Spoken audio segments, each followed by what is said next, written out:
la série Mes secrets naturaux. Je suis Nadège Le Perlier, naturopathe et coach santé. Aujourd'hui, je vais vous parler des tempéraments. Un tempérament, c'est ce qui aide le naturopathe à identifier le type d'énergie dont la personne dispose. Est-ce que c'est plus une énergie nerveuse, rappelez-vous, ou une énergie glandulaire? Ça permet également de déterminer sa psychologie, ça permet de déterminer les maladies à laquelle il est prédisposé.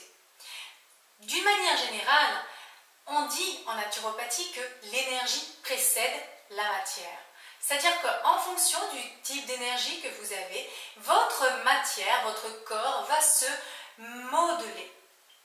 Ce qui permet facilement, en fonction de, juste en observant le corps, de regarder tel signe, telle taille, telle proportion, et ça nous permet de déterminer votre nature énergétique profonde et par conséquent, quelles sont les maladies à laquelle vous êtes prédisposé, celles que vous êtes plus susceptibles de faire, et bien évidemment d'aménager votre hygiène de vie pour vous prémunir, pour prévenir ces types de maladies.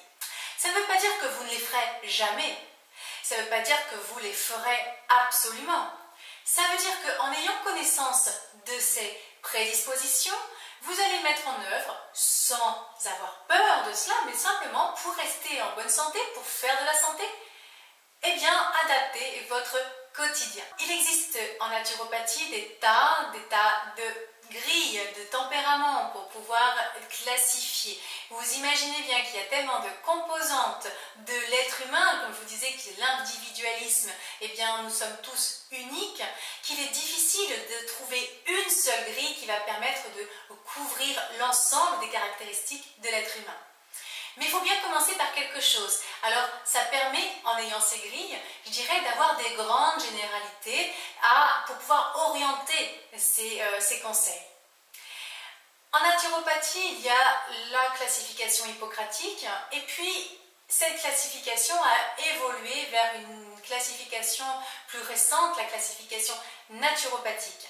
Moi, j'utilise la plus récente. Sur cette classification des tempéraments naturopathiques, il y a deux grandes branches, un milieu qui est un idéal, et en fonction du stress, de l'environnement et de votre énergie nerveuse ou glandulaire, eh bien votre organisme va réagir vers la rétractation, c'est-à-dire que vous allez être de plus en plus fin, vous allez de plus en plus vous décharner, faire certains types de maladies plutôt nerveuses, maladies sensorielles, plutôt de peau, ou bien d'allergies respiratoires, tout ce qui est en relation avec les sens, le système immunitaire et le côté nerveux respiratoire, tout ce qui est du côté des émotions et côté de la nervosité.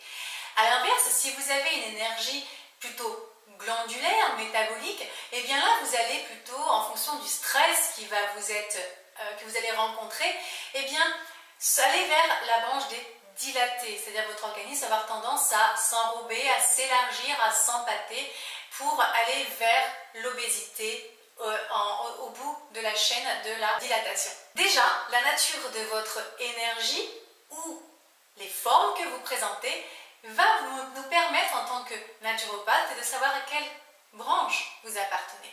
Et il y a 3 niveaux dans chacune des branches qui va déterminer l'état, on va dire, de vitalité, parce que bien évidemment, plus on a une perte d'équilibre, plus on est dans les extrêmes de ces branches, et moins on a de vitalité. Alors, si on est informé de notre niveau de vitalité, eh bien, vous allez pouvoir adapter votre hygiène de vie pour faire durer votre monture. Tout ça, ça se prévoit. Il n'y a pas de bon ou de mauvais tempérament. Il est évident qu'un tempérament, plus il sera près de l'idéal, plus il aura de vitalité et donc plus son organisme va réagir rapidement et intensément pour se rééquilibrer. Et lorsque les personnes qui appartiennent aux extrêmes vont faire de la naturopathie, elles auront moins de vitalité. Donc ça prendra plus de temps, mais c'est possible. Donc dites-moi, vous, derrière votre écran, si vous avez une idée de à quel tempérament vous appartenez. Est-ce que c'est plutôt au tempérament des rétractés ou bien des tempéraments des dilatés? On appelle aussi les rétractés les neuroarthritiques et les dilatés les sanguinopléthoriques. C'est peut-être des terminologies que vous trouverez dans les livres de naturopathie. Mon adresse pour me laisser votre commentaire, nadejdeperlier.fr. N'hésitez pas à partager cette vidéo, à liker et je vous dis à très bientôt. Bye bye!